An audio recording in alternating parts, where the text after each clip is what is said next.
ہر شام دینا، غریبوں کو ساتھ بٹھاؤ، روٹیاں کھلاؤ، افطاریاں کراؤ، غریبوں کے گھروں کے اندر سوٹ پہنچاؤ، مدارس کے طالب علموں کو کپڑے خرید کے دو، جو کچھ نہیں دے سکتا وہ ایک مسواک لا کے دے، ڈیوٹی کرو، اپنے دائیں بائیں غریبوں کا خیال رکھو۔ جن گھروں میں اکثر دیکھتے ہو کہ دال کا شاپر جاتا ہے، وہاں رمضان شریف میں صبح صبح گوشت پہنچاؤ، مہربانی کرو۔ غریب امیر تو کسی کو تب دے گا جب اس نے ووٹ لینے ہوں گے، وہ تو وہاں زکات دے گا جہاں سے اسے پتا ہوگا کہ میری تعریف اچھی ہوگی، وہ تو مسجد میں اس وقت خرچ کرے گا جب اس کا نام باہر بورڈ پہ لکھا جائے گا۔ غریبوں، تم نے ظلم کیا ہے۔ اگر تم اپنی 4 غریب بھائی مل کے ایک غریبنی بہن کا خیال رکھتے تو اس غریبنی کو محلے کے چودھری کے پاس نہ جانا پڑتا۔ اگر 4 غریب بھائی ایک غریب بھائی کا خیال کر لیتے، تھوڑے تھوڑے جو صاحب حیثیت تھے، تو وہ مجبور نہ ہوتا۔ مہربانی کرو۔ حضرت عبداللہ ابن عمر رضی اللہ تعالیٰ عنہ ہر روز مدینے کے مسکینوں کو ڈھونڈ کے لاتے تھے، فرماتے تھے کہ ان کو ایک تھیلا دینا میں عزت نہیں سمجھتا، ڈھونڈ کے لاتے غریبوں کو اور اپنے سامنے دسترخوان بچھاتے رمضان میں، اور پھر ان پہ کھانے چنتے اور فرماتے غریب کھائیں گے تو میرا اللہ راضی ہوگا، ساتھ بٹھا کے کھلاتے۔ ایک بڑی عجیب بات ہو گئی، گھروں میں ہو جاتی ہے، جن گھروں میں زیادہ مہمان آتے ہیں وہاں یہ مسئلے بن جاتے ہیں۔ ایک دن زوجہ کہنے لگی کھانا آپ کا یہ آج مہمان کو نہ لائیے گا، کہہ دیتی ہیں نا بیویاں کبھی کبھی، یہ نافرمانی نہیں۔ اگر آپ کو کھڑا کیا جائے نا رمضان میں روزہ رکھ کے باورچی خانے، تو لگ پتا جائے، اس کو نافرمانی نہ سمجھے، بیوی نے پکا کے نہیں دیا جی۔ تو حضرت عبداللہ ابن عمر کی زوجہ کہنے لگی آپ کا کھانا ہے، مہمانوں کا کوئی نہیں۔ تو حضرت عبداللہ ابن عمر کہنے لگے اللہ تجھے جزا دے، تو روز پکا کے دیتی ہے، چل اس طرح کر، مجھے سرکہ اور کھجور دے دے، روٹی میرے مہمان کو دے دے۔ آپ کی زوجہ رو پڑی، کہنے لگی اگر آپ افطاری والوں کا اتنا خیال کرتے ہیں تو میں نہ کروں؟ مجھے 10-20 منٹ کا ٹائم دے، میں اپنے اوپر وزن بوجھ ڈالوں، میں تھوڑی مشقت میں پڑوں گی، لیکن مہمانوں کے لیے افطاری کا ضرور بندوبست کروں گا۔ ہمارے یہاں تو افطاریاں بھی سیاسی ہیں، ووٹ اکٹھے کرنے کے لیے افطاریاں، اور ڈرو اللہ سے۔ کس کس نام پہ لوگ دنیا داری کریں گے، کس نام؟ غریبوں کو کھلاؤ کھانا جن کو سارا سال گوشت ملتا ہے ان کی۔ میں کل یونیورسٹی میں کہہ رہا تھا کہ بڑا ہاتھی ہوتا ہے پر بادشاہ شیر ہوتا ہے، اس لیے کہ شیر ہفتے میں ایک دن گوشت کھاتا ہے، اگر روز کھائے نا تو اس سے بھی نہ اٹھا جائے، جس طرح ہم سے نہیں اٹھا جاتا، اس سے اٹھا کوئی نہ جائے، وہ ہفتے میں ایک دن کھاتا ہے۔ مگرمچھ سب سے دلیر جانور ہے دریائی جانوروں میں سے، لیکن 24 گھنٹے میں 700 گرام کھانا کھاتی ہے، اور شیر کا بھی پنجہ پکڑ لے تو شیر چھڑا نہیں سکتا، روٹی کھا کے تو حال ہی کوئی نہیں قوم کا۔ تو مہربانی فرمائے، فاقہ آپ کو طاقتور کرے گا، اور جتنا زیادہ انسان کھاتا ہے شہوانی قوتیں زیادہ ہوتی ہیں، اس لیے نبی پاک نے کہا تھا نوجوانوں کو یا شادی کر لو یا روزے رکھا کرو۔ اگر زیادہ روٹیاں کھاؤ گے تو تمہارے اندر نفسانی اور شہوانی قوتیں زیادہ پروان چڑھیں۔ تو مہربانی فرمائے رمضان میں غریبوں کے فاقوں کا خیال کریں، انہیں پہنچا کے آئیں، گھر جا کے دے کے آئیں۔ میں اکثر یہ روتا ہوں کہ ہماری مسجدوں میں نا 27ویں کو قاری صاحب کا سوٹ ملتا ہے، اس کے پیچھے سازش یہ ہوتی ہے کہ 27ویں روزے نہ تو درزی پکڑے گا نہ سی کے دے گا، تو ہم یہ سازش کرتے ہیں کہ دیں نہ ہوئے مولوی بھی ساڑھے ورگا سوٹ پا لے عید پہ، تو پھر ساڑھے جی چودھری جی مولوی جی فرق ہی رہ گیا۔ تو 27ویں کو اس لیے دیتے ہو کہ درزی نہ پکڑے، اس بیچارے کو دینا ہے تو یکم رمضان کو دو، اس کو حضرت جی میرے والا جوڑا پہن کے آپ نے تراویحیں پڑھا لی، یہ جمعہ آپ نے میرے سوٹ سے۔ مہربانی کریں، آپ جو آپ کے اپنے علاقے کے مسجد کے قراء ہیں، حفاظ ہیں، طالب علم ہیں، ان کو رمضان شریف سے شروع ہونے سے پہلے، اور کسی گھر میں آپ لنگر پہنچاتے ہیں 20ویں روزے تو 20 روزے تو فاقے سے انہوں نے رکھ لیے، اب آپ گھی لے کے پہنچ گئے۔ اگر رمضان کی نیت کر کے رمضان سے پہلے بھی دو گے تو اللہ رمضان جتنا ہی اجر عطا فرمائے گا۔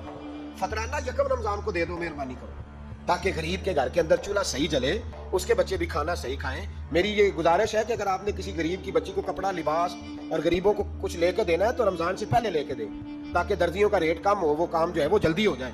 اور میری گزارش ہے مسلمانوں سے کہ اپنے سارے کام رمضان سے پہلے سمیٹ لو، اتنے قیمتی دن دوبارہ نہیں ملیں گے جو زندگی میں رمضان دوبارہ سے آ رہا، سارے کام پہلے کر لو۔ ہمارے ہاں تو آپ یقین کر لیں، نہ درزی تراویحیں پڑھتا ہے، نہ کپڑوں والا پڑھتا ہے، نہ کاج بٹن والا پڑھتا ہے، نہ نلکی والا پڑھتا ہے، وہ کہتے ہیں جی راشی سارا ان دنوں میں۔ وہ جو آخری 10 راتیں ہوتی ہیں نا رمضان کی، حضرت عائشہ صدیقہ رضی اللہ تعالیٰ عنہ فرماتی ہیں حضور ہمیں نفل کے لیے نہیں جگاتے تھے، پر رمضان کے آخری 10 دن فرماتے اٹھو، یہ سونے کا ٹائم نہیں، اور ہمارا وہی ٹائم سارا بازاروں میں گزر جاتا ہے۔ وہ جو کچھ لینے کا وقت ہے، شب قدر تلاش کرنے کا وقت ہے، وہ سارا ہم بازاروں میں گزارتے ہیں۔ ہم انشاءاللہ تعالیٰ رمضان کی آخری 10 راتوں میں شب بیداری کریں گے، محفل کریں گے، تلاوت کریں گے، تسبیح پڑھیں گے، جو ہم سے ہو سکے گا، مسجدوں کا رخ کریں، یہاں پہنچ سکتے ہیں تو یہاں پہنچ جائیں، لیکن اپنا وقت ضائع نہ کریں، کوئی ایسا کام نہ کرے کہ جس میں ایک لمحہ بھی رمضان المبارک کا ضائع ہو۔ آخری بات سنیں، رمضان میں ہم نے کیا کرنا ہے؟ سارا سال دین کے لیے کوشش کی ضرورت ہے، سارا سال ہم جب کہیں جا کے دین کی بات کرتے ہیں تو ہمیں ایسا لگتا ہے کہ یہ لوگ بیچارے ترس رہے تھے کہ کاش کبھی پہلے ہمیں بات سننے کو ملتی۔ دین کی بات کی ہر وقت ضرورت ہے، رمضان کے اندر لوہا گرم ہوتا ہے، کیوں بلا؟ شیطان قید ہو جاتا ہے۔ پہلے جب دین کا کام ہوتا ہے تو دو قوتیں آپس میں لڑتی ہیں، ہم تبلیغ کرتے ہیں، ایک دوسرے کو پیغام دیتے ہیں، شیطان جواب کے اندر کیا کرتا ہے کہ جب ہم یہاں کسی آدمی نے بات کی یا سنی تو بڑا دل نرم ہو گیا، لیکن جب گھر گئے تو شیطان نے پھر وسوسہ ڈال دیا۔ رمضان میں ایسے نہیں ہوتا، صرف تبلیغ ہوتی ہے، شیطان قید ہوتا ہے، وہ کوئی غلط مشورہ دینے کی پوزیشن میں نہیں ہوتا۔ اب ہمیں کیا کرنا چاہیے کہ تبلیغ زیادہ کرنی چاہیے، جد و جہد کریں، اتنی جد و جہد کریں کہ یہ رمضان جو آنے والا ہے اللہ تعالیٰ اسے امت مسلمہ کی عزت کا مہینہ بنا دے، اور رمضان جیسے ہی جائے امت کو اللہ پھر سے وقار عطا فرمائے، ہمیشہ مدحت خیر الانام میں گزرے۔ دعا ہے یہ درود و سلام۔